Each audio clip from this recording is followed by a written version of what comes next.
What's up, Soups? This is your boy Infamous, and today we're talking about Marvel's Spider-Man 2, as we recently had some brand new news and leaks talking about the game through a Reddit user who actually is working on the game as a Traversal team member. So this could be a great bit of insight into what's going on with the game and some brand new features that actually I'm super excited about. That being said, make sure you guys do take all this with a grain of salt because nothing is 100% confirmed until Sony says it. And with that being said, if you want to be in the loop for everything Marvel Spider-Man 2 related, go ahead and hit the like button, share the video out, hit the subscribe button, and let's go ahead and dive in, first talking about the web swinging mechanics. Now, it's stated here that the speed cap for the game has greatly improved, meaning players can swing 1.7 to 1.8 times faster than the Marvel's Spider-Man 1 game, which is actually sounding really cool because the PS5 SSD is a lot better, which is awesome to hear. There is nothing better than having a smoother, faster game that really gets you involved with the environment. Now, one additional thing the poster said about the web swinging is that we're going to have an option to reel in our webs, giving us more of a grappling hook type of feel, which will help us jump over certain objectives when we're swinging throughout the city. Now, that's already sounding like some great improvements because Marvel Spider-Man's web swinging is actually really good, but also Peter Parker's trick system has been reworked to be more fluid like Miles, because that was a pretty big deal when you switch back from Miles Morales over to Spider-Man PS5 or PS4, which one you're playing. He feels pretty stiff in comparison to Miles, who is really smooth because, of course, he has the exaggerated swagger of a black teen. I still can't believe he said that. But not only has web swinging gotten better, but we also have confirmation that wall mechanics have been improved, giving us better wall crawling and wall combat, which is awesome to see and gives us more of an immersion with fighting characters if we're jumping off the wall. Now, I know an important question for tons of players is how are we going to be playing this game? As Miles, as Peter, what's going on? Now, first thing is first, this game is not two-player co-op, and that has been confirmed by Sony and Insomniac Games. There is no two-player co-op at this time, maybe in a future installment, but right now there is not. But it does say when it comes to switching characters, there is one main story both Peter and Miles is going to be experiencing, which we'll talk about here in just a little bit. But most missions allows you to switch between the two or do a tag team thing, something similar again to Batman Arkham Knight with Batman and Nightwing or Batman and Robin. It just seems so smooth and it works so well in that game, and I can imagine it's gonna be even better in this game.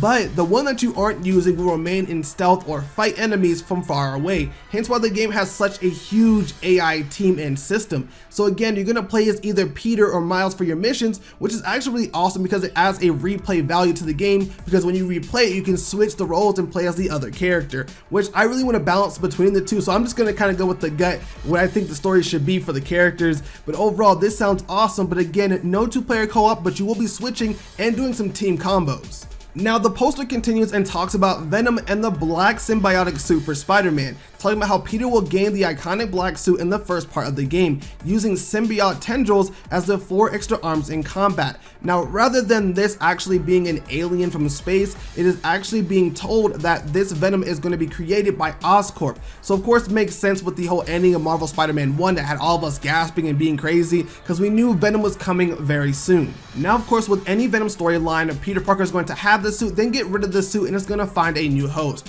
We do not know if that's going to be Eddie Brock or Harry Osborn. We'll just have to wait and see. They could do a brand new original character. I doubt it, but there is a chance they could also go that route.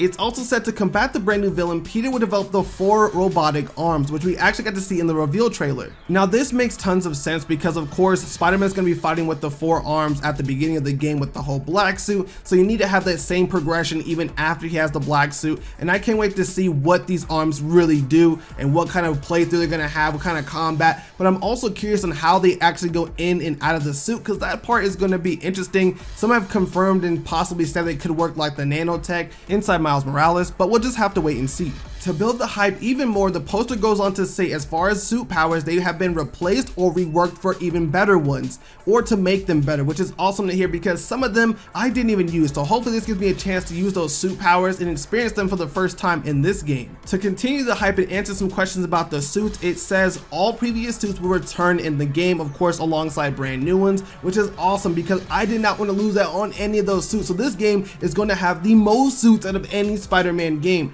And every suit is going to come with their own black suit version. That gets me super excited because I love to use the Tony Stark suit, the advanced suit, all the MCU suits, and I want to see them with a new blacked out outfit, which is going to be super clean to use, and I can't wait to experience it and use it for myself. Oh, I just cannot wait to really see all these amazing black suits in Marvel's Spider-Man 2. Now, to wrap up all the leaks, the poster ends it off talking about how we'll have some more villains in the game. The main villain is going to be Kraven the Hunter, which we kind of known based off the trailer and some of the villains that we saw in the reveal trailer. And again, he is going to be the main protagonist for Peter and Miles to fight against him and his mercenaries. Now, the poster also says that he is not sure of all the secondary villains, but both Lizard and Mysterio are going to appear in the game. Now, as far as other heroes, they are not going to be included. This is a pretty solidified Marvel Spider-Man game, but of course we do know Marvel's Wolverine is a thing, and I'm hoping at one point they could cross over. Even a small cameo would be really cool, but we'll just have to wait and see. What I'm thinking is maybe later on I'll do a top 5 villains I want to see in Marvel Spider-Man 2, because that could be an interesting video, and hopefully you guys would enjoy that one. But overall, that's going to do it for all the leaks for Marvel Spider-Man 2. These are pretty exciting, and I know that I'm absolutely looking to play this game. You're playing as Miles, you're playing as Peter, you're fighting Venom, you're getting black suits. What else could you ask for as a Spider-Man fan? There's just not much else you can. Anyways, let me know your thoughts in the comments down below. Again, take this all with a grain of salt. I really appreciate all of you guys watching. Leave a like on the video, share the video out, hit the subscribe button if you're brand new, and I will see you guys next time. Bye.